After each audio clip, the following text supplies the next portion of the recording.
আপনি কি কখনো খেয়াল করেছেন আপনি সবার জন্য সব করেন, সবার উপকার করেন, কাউকে না বলতে পারেন না, কিন্তু দিন শেষে সবচেয়ে কম সম্মান আপনিই পান?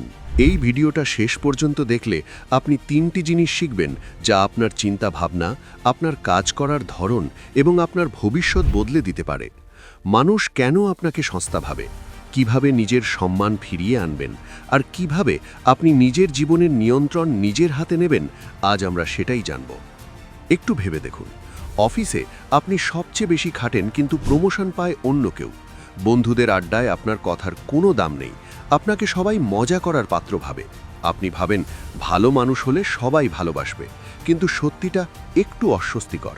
আসলে সমস্যা আপনার যোগ্যতায় নেই, সমস্যা হলো আপনি আপনার পাওয়ার বা ক্ষমতা অন্যদের হাতে তুলে দিচ্ছেন। আপনি এমন কিছু ভুল করছেন যার কারণে মানুষ আপনাকে দুর্বল ভাবছে।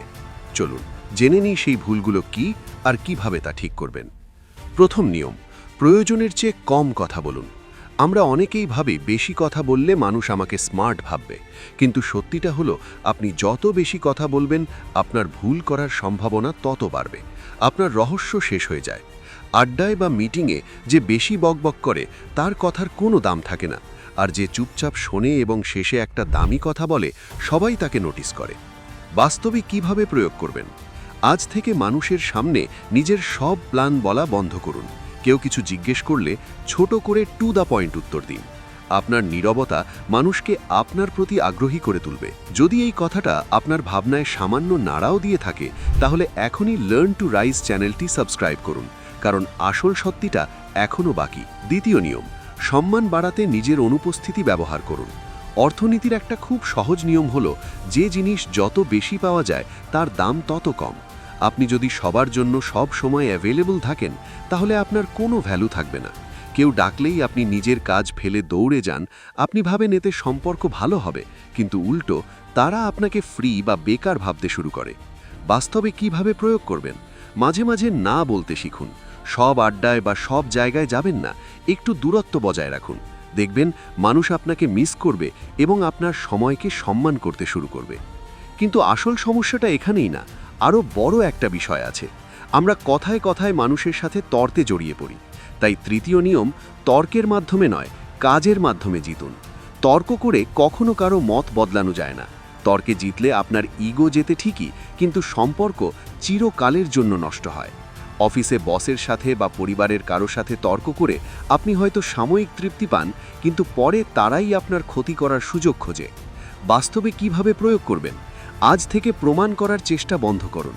যদি আপনি সঠিক হন, তবে কথা দিয়ে নয়, আপনার কাজ আর রেজাল্ট দিয়ে প্রমাণ করুন। সফলতা হলো সবচেয়ে বড় প্রতিশোধ। আপনার জীবন বদলানোর জন্য বিশাল কোনো জাদুর দরকার নেই। প্রতিদিনের এই ছোট ছোট পরিবর্তন, আপনার কথা বলার ধরন, আপনার না বলতে পারার সাহস, এগুলোই একদিন আপনাকে এমন একজন মানুষে পরিণত করবে যাকে কেউ চাইলেও ইগনোর করতে পারবে না। এই ধারণাটাই রবার্ট গ্রিন তার বিখ্যাত বই দ্য 48 লজ অফ পাওয়ারে ব্যাখ্যা করেছেন। বইটির একটি অত্যন্ত শক্তিশালী উক্তি হল, power is a game, you cannot choose not to play, you can only choose to play it badly or well. অর্থাৎ ক্ষমতা হলো একটি খেলা, আপনি চাইলেও এই খেলা থেকে পালাতে পারবেন না। আপনাকে শুধু ঠিক করতে হবে আপনি কিভাবে খেলবেন।